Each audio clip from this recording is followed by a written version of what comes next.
정보와 감동이 있습니다. 안녕하세요. TVU 다정다감입니다. 요즘 아침 저녁으로 일교차가 큰 날씨로 인해서 건강 걱정하시는 분들 많으실 텐데요. 날씨가 추워지게 되면은 실내외 온도차가 커지면서 우리 몸의 자율신경 조절 기능에 문제가 생겨서 체온 조절 능력이 떨어지게 되고 또 그로 인해서 신체 균형이 깨질 수도 있다고 합니다. 이렇게 되면 각종 질환에 노출될 위험이 커지는데요. 그중에서도 어지럼증을 호소하는 사람들이 많아진다고 합니다. 이 어지럼증은 우리가 살아가면서 한 번쯤 겪는 증상이기도 하지만요. 가벼이 넘겼다가는 큰 질환으로 이어질 수도 있다고 하는데요. 그래서 이번 주 알면 알수록 건강 지식이 쌓이는 의학 알씨에서는요. 어지럼증을 유발할 수 있는 다양한 질환들 중에서 귀에서 어지럼증이 유발되는 이석증에 대해서 알아보도록 하겠습니다. 이비인후과 전문의 김봉직 교수 모시고 이석증에 대해서 자세히 이야기 나눠보겠습니다. 교수님 어서 오세요. 반갑습니다. 안녕하세요. 네, 교수님.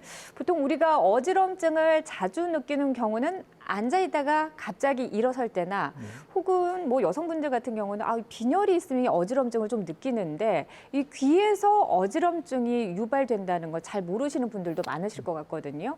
이석증이 정확히 어떤 질환인지 설명 부탁드리겠습니다.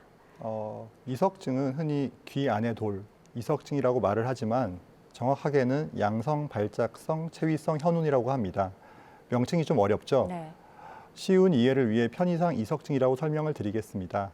이석증은 머리를 특정 방향으로 움직이거나 일정한 자세를 취했을 때 짧은 시간, 예를 들어 1분 미만 정도로 지속되는 어지럼인데요. 그림을 보면서 좀 더 자세히 설명드리겠습니다. 지금 보시는 사진이 우리 귀 속 구조입니다. 저기 달팽이처럼 보이는 달팽이관 옆에 우리가 평형을 유지하는 평형기관이 있는데요. 이렇게 이 기관 안에 이석이 있습니다. 정확하게는 난형낭이라는 곳에 이석이 있고요. 이 이석이 원래 위치에서 떨어져 나가서 반고리관 안을 돌아다니면서 어지럼이 발생하게 되는데 이것을 이석증이라고 합니다. 가끔 이석이 진짜 돌인 줄 알고 귀에 돌 넣은 적 없다고 하시는 분들도 계신데요. 네. 이석은 우리 뼈와 같이 칼슘으로 이루어진 칼슘 가루라고 보시면 되겠습니다. 네. 자, 이 이석이 제자리에 있지 않고 이탈하기 때문에 생기는 어지럼증이라고 하셨는데 그러면 이 이탈하는 원인이나 이유가 있을까요? 네. 근데 안타깝게도 특발성, 즉 원인을 모르는 경우가 대부분입니다. 일반적으로는 나이가 증가할수록 이석증의 발병률이 증가하고 또 머리가 다치는 두부 외상 등이 원인이 될 수 있고요. 돌발성 난청 등이 동반되어 발생하는 경우도 있습니다. 최근에는 골다공증이나 비타민 D 결핍 등이 이석증의 위험 인자가 된다는 보고도 있습니다. 네, 말씀하신 걸 들어보니까 나이가 증가할수록 이석증의 발병률이 높아진다고 말씀을 하셨는데 그러면은 이석증이 많이 발생하는 특정 연령대도 있을 수 있겠어요. 네, 아주 어릴 때는 잘 발생하지 않는다고 알려져 있고요. 주로 30대, 40대 이후에 발생하기 시작해서 나이가 증가할수록 발병률이 대체로 증가한다고 알려져 있습니다. 아직 가설이긴 합니다만 아무래도 나이를 먹을수록 뼈가 약해지기 때문에 칼슘으로 이루어져 있는 이석에도 영향이 가지 않을까 싶습니다. 네, 그렇군요. 그러면 이게 그냥 어지러운 건지 이석증으로 인해서 어지러운 건지 이 어지럼증의 성격이 좀 다른가요? 판별할 수 있는 방법이 있을까요? 네, 뭐 아주 간단히 할 수 있는 방법은 없지만 그래도 이석증은 그 어지러움의 양상이 굉장히 특이적입니다. 네.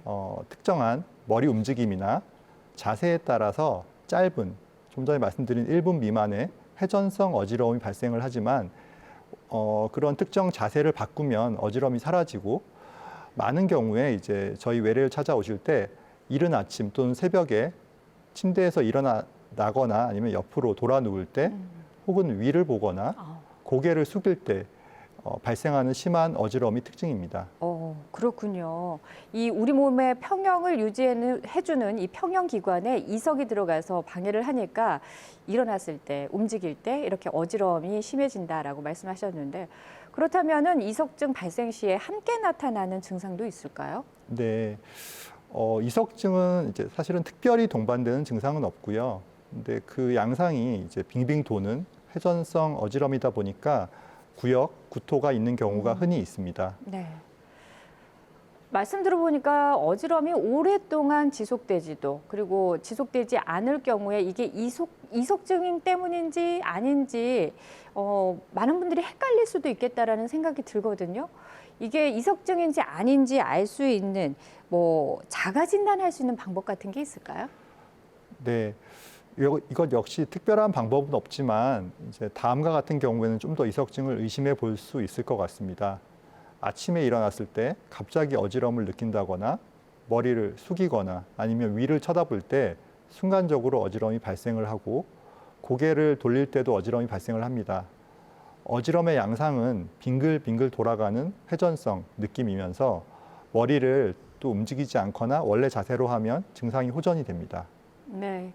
머리를 움직이지 않으면은 이석 또한 움직이지 않기 때문에 어지럼이 잠시 중단되는 것일 뿐이지 다시 머리를 움직였을 때 이 어지럼이 반복되면은 이석증을 의심해 볼 수 있다. 이런 말씀이신데요.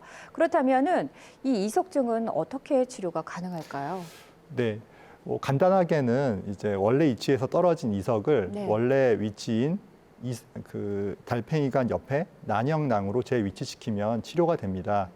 이석이 어느 반고리관으로 들어가느냐에 따라서 질환의 종류도 달라지는데요. 흔하게 발생하는 게 후반고리관과 가쪽, 그러니까 즉 측반 반고리관 이석증이 있으며 각각의 이석의 위치에 따라서 치료 방법도 달라집니다. 이석증은 이제 수기로 치료를 하는데요. 대표적인 치료 방법으로는 이제 그 치료 방법을 개발한 분의 이름을 딴 애플리법과 바베큐법이 있습니다. 후반고리관에 이석이 들어간 경우는 애플리법을 사용을 하고요. 가쪽 반고리관에 이석이 들어간 경우에는 바베큐법을 사용해서 치료를 합니다. 용어가 아무래도 전문 용어다 보니까 말씀해 주시는 설명이 사실 이해하기가 좀 네. 어려운데 좀 더 자세히 또 쉽게 설명해 주시면 좋을 것 같아요. 네, 최대한 쉽게 설명을 드리겠습니다. 그림을 보면서 좀 더 자세히 설명을 드릴게요. 먼저 환자가 앉아 있는 상태에서 이분 같은 경우는 아마도 우측에 이제 병변이 있는 경우인데요. 네. 앉아 있는 상태에서 환자의 머리를 우측으로 45도 정도 돌린 뒤에 뒤로 눕혀줍니다. 그림의 2번 그림이 되고요. 네. 이때 보면 저희가 저분의 눈을 관찰하면 비정상적인 안구의 움직임, 즉 안진이라는 게 보입니다. 후반고리관에 이석이 있는 경우에는 눈의 움직임이 저분 환자를 기준으로 위로 올라가거나 아니면 아래쪽으로 향하는 그러니까 회전성의 안진이 일어나는데요. 이 반응이 나타나면 후반고리관 이석증이 있다는 걸로 판단을 하고 그림과 같이 이석이 난형낭으로 들어가서 안진이 사라질 때까지 치료를 해줍니다. 그림의 3번, 4번, 5번의 순서로 이제 치료를 하게 되고요. 각각의 자세에서 안진이 사라질 때까지 확인을 합니다. 네, 이 안구의 움직임이 안진이 어느 쪽에 있는지 나타나는 것에 따라서 이석이 어느 쪽에 들어갔는지 알 수 있다 이런 말씀이신 것 같은데 그렇다면은 가쪽 반고리관도 같은 방법으로 치료가 되는 건 아니겠죠? 달라진다고 하셨으니까요. 네, 맞습니다. 네. 가쪽 반고리관은 후반고리관 치료와는 조금 다릅니다. 이제 가쪽 반고리관은 후반고리관과는 거의 수직으로 위치해 있기 때문에 이 경우에는 환자를 똑바로 눕힌 상태에서 고개를 이제 뭐 병변의 위치가 오른쪽이냐 왼쪽이냐에 따라서 우측 또는 좌측으로 돌려서 가측 반고리관을 자극하는 검사를 먼저 시행을 하고요. 이거를 롤 테스트, 이렇게 롤은 이제 굴린다는 말이잖아요. 롤 네. 테스트라고 합니다. 오른쪽으로 90도 돌린 상태에서 안진이 있는지 확인을 하고 우측에 병변이 있는 경우에 또 마찬가지로 왼쪽으로 90도 돌려서 안진이 있는지 확인을 하게 됩니다. 이렇게 확인했을 때 향지성, 그러니까 즉 땅을 향하는 그런 안진이 발생을 하면 이제 또는 이제 원지성이라 해서 땅 반대쪽으로 가는 경우도 있는데요. 좀 자세한 내용은 이제 그 안쪽에서 이석이 위치한 경우에 따라 달라집니다. 어쨌든 그래서 가쪽 반고리관 이석증이 이제 진단이 되는 거고요. 이렇듯 가쪽 반고리관의 경우에는 후반고리관과는 다른 체위에서 다른 종류의 안진이 발생합니다. 네, 그러니까 롤 테스트라는 것이 검사를 먼저 진행한 다음에 가쪽 반고리관 이석증 증상이 어떻게 나타나는지에 따라서 이제 본격적인 치료에 들어간다는 말씀이신 것 같아요. 네, 맞습니다. 만약에 오른쪽에 가쪽 반고리관 이석증이 정확히 말하면 반고리관 결석이 있다면 그림에 보이는 것처럼 1번 그림에처럼 오른쪽으로 고개를 90도 돌려줘서 향지성, 즉 바닥을 향하는 안진인지 확인을 합니다. 네. 그 다음 좌측으로 90도 돌린 거죠. 2번 그림이 되고요. 바로 눕게 하고 또 이 상태에서도 이제 안진이나 어지러움이 발생을 하면 없어질 때까지 기다린 후 다시 좌측으로 90도 3번 그림이고요. 네. 그 다음 4번 그림처럼 몸을 돌려서 완전히 엎드리게 됩니다. 네. 여기서 눈치채실 수도 있는데요. 아까 바베큐 방법은 이것처럼 이렇게 몸을 돌린다고 해서 바베큐 방법이라고 합니다. 네네. 그렇군요. 이제 이런 네. 상태로 또 안진이나 어지럼증이 없어질 때까지 기다린 이후에 완전히 이제 사라지면 다시 환자를 일으켜 세우게 되고요. 이런 식으로 반복을 해서 치료를 하게 됩니다. 네. 혹시 이렇게까지 치료를 했는데도 불구하고 이 이석이 제자리로 돌아가지 않는다면은 수술적인 치료도 이루어질 수 있는 건가요? 네. 물론 이제 수술적 치료도 항상 고려를 할 수 있는데요. 예를 들어 뭐 몇 달 동안 치료해도 낫지 않는 난치성 또는 재발성 이석증의 경우에는 반고리관 자체에 이제 그런 이석이 돌아다니지 않게 반고리관 폐쇄술이라는 반고리관 기능을 차단하는 수술을 할 수 있습니다. 하지만 대개는 이제 좀 전에 설명드린 그런 이제 이석 치환술로 거의 다 치료가 되고요. 네. 치료에 전혀 반응을 하지 않는 경우는 고려해 볼 수 있지만 방법이 아무래도 수술이라는 침습적이란 이제 방법이라서 많이 시행을 하고 있지는 않습니다. 이석 치환술로 인해서 대부분은 거의 완치가 된다고 하니까 참 다행입니다. 네. 혹시 그러면은 이 이석증이 이렇게 치료가 됐는데 다시 재발할 확률은 어떻습니까? 장기 추적 관찰 연구에서는 이석증이 이제 대략 30% 정도 재발한다고 보고되었습니다. 네, 그렇지만 이석증이 발생하는 원인 자체가 특발성이라 아주 정확하게 재발 원인을 설명하기는 어렵습니다만 앞에서 밝힌 원인들, 그러니까 머리의 외상이나 골다공증, 비타민 D 결핍 등이 재발의 원인이 될 수 있겠습니다. 네, 재발 원인도 여러 가지가 있는 것 같은데요. 그런데 제가 듣기로 이 이석증과 비슷하면서도 다른 질병이 있다고 하는데요. 어떤 질병인가요?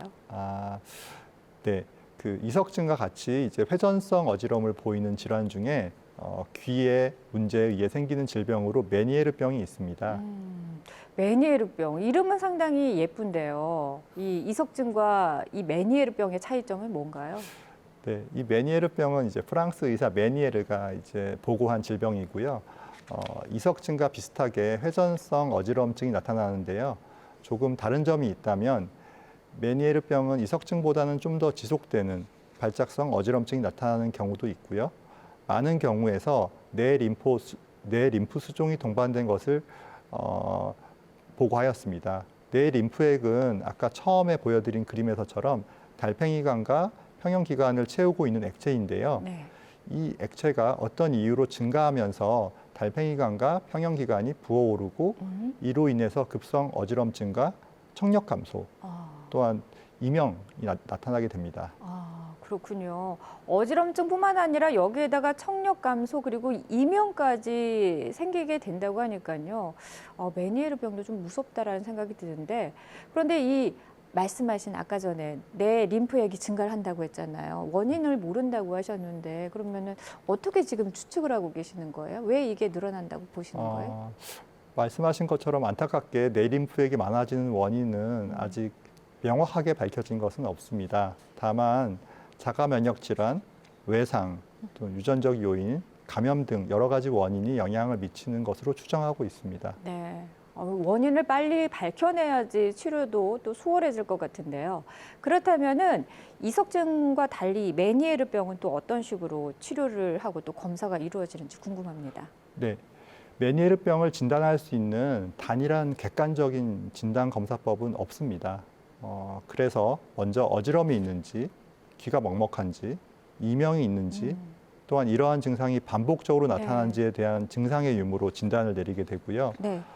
보조 검사인 청력 검사, 전기 와우도 검사, 전정 기능 검사, 영상 검사 등으로 메니에르병의 진단을 내리게 됩니다. 그러면 이런 방법으로 진찰을 하다 보면은 현재 증상이 초기인지 아니면 이것이 또 어느 정도 진행이 됐는지 이런 것도 알 수 있을까요? 아무래도 증상이 초기이면 증상 자체도 약할 것이고 진행되었다면 증상도 심할 가능성이 있는데요. 청력이 좀 더 악화되고 전정 기능 검사로 알 수 있는 전정 기능도 좀 더 망가져 있을 가능성이 높습니다. 그렇지만 메니에르병의 가장 큰 특징이 변동성이기 때문에 이러한 증상이 악화와 호전을 반복하며 차츰 나빠지게 됩니다.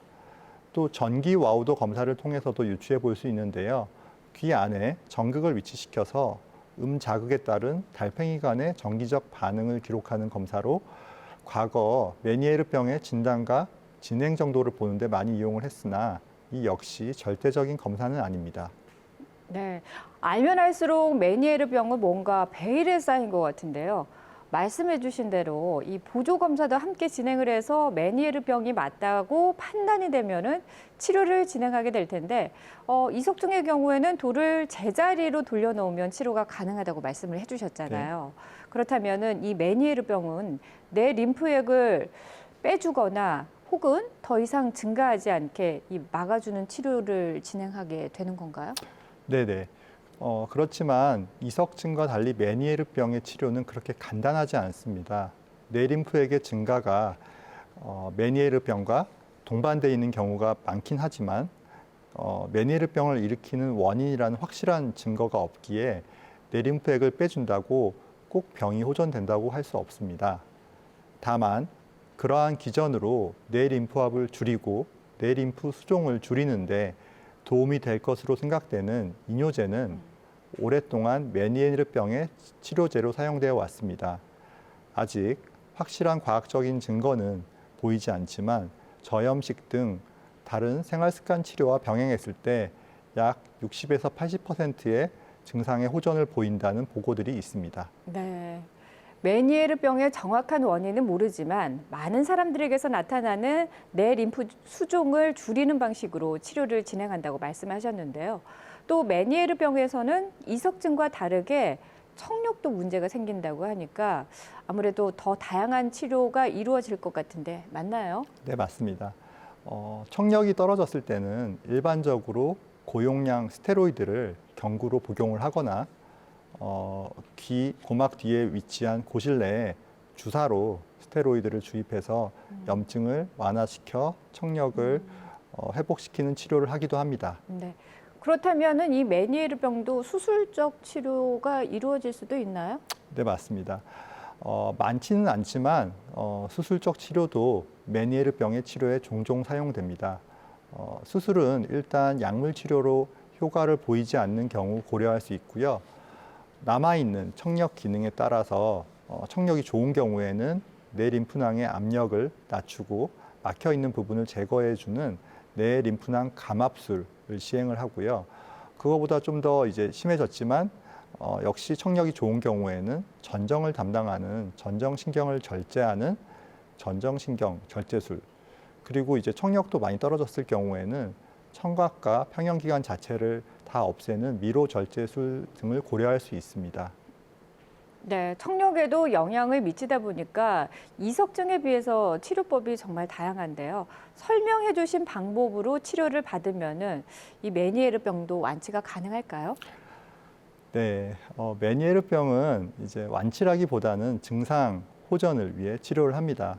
저희가 고혈압 약을 먹는다고 고혈압이 없어지는 건 아닌 것처럼 이 메니에르병도 치료를 하면 증상을 사라지게 하는 경우도 있지만 이런 메니에르병은 재발성 어지럼 및 청력 악화가 특징이므로 장기적으로는 사라진다기보다는 증상을 조절하는 것이라 하는 것이 더 적절할 것 같습니다. 그렇군요. 이 치료를 해도 완치가 어렵다면은 최대한 걸리지 않게 무엇보다 우리가 예방하는 것이 중요할 것 같은데요. 메니에르병을 예방할 수 있는 방법이 있을까요? 네네. 생활 습관의 변화는 메니에르병의 치료 및 예방에 있어서 굉장히 중요한 역할을 합니다. 과거부터 저염식 및 충분한 수분 섭취를 메니에르병 환자에게 강조해 왔고요. 실제로 위의 방법을 잘 지킨다면 증상을 호전시킨다는 많은 보고가 있습니다. 그렇지만 이에 대한 반론도 있는 상황입니다. 그 외에 개인에 따라 다를 수 있지만 메니에르병의 유발 요인으로 심리적인 스트레스, 카페인, 술, 니코틴, 또 여성의 경우에는 월경 등의 호르몬 변화도 있을 수 있는데요. 이러한 것이 증상 유발에 관여하는 것이 그 각각의 개인에서 확인이 된다면 피할 수 있는 건 피하는 게 가장 좋은 방법입니다. 네, 개인마다 다르겠지만 심리적인 스트레스가 또 메니에르 병의 원인이 될 수도 있다고 말씀을 하셨는데요. 반대로 이석증도 스트레스가 원인이 될 수 있는지 궁금해하는 사연이 저희가 하나 와 있거든요. 먼저 이 사연을 읽어드릴 테니까 맞는 경우인지 우리 교수님께서 설명을 좀 부탁드리겠습니다. 사연을 소개해 드릴게요. 안녕하세요. 저는 고3 수험생입니다. 어느 날 갑자기 어지러워져서 병원을 찾았더니 이석증이라고 하더라고요. 격한 운동을 한다거나 이석증이 발생할 만한 행동을 하지 않았는데 말이죠. 요즘 공부 때문에 스트레스를 많이 받고 있는데 이것 때문인가 싶기도 하고요. 스트레스로 인해 이석증이 생길 수도 있나요? 하고 질문을 보냈습니다. 이 고3 수험생이면 아무래도 여러 가지로 학업 스트레스를 많이 받을 수 있는 상황인데 사연처럼 이 스트레스 때문에 이석증이 발생할 수도 있을까요, 교수님?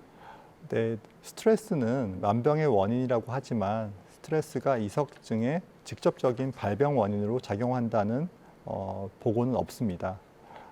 그러니 이석증 때문에 고민하느라 더 이상 스트레스 받지 마시고 공부 열심히 해서 좋은 결과 얻으시길 바랍니다. 네.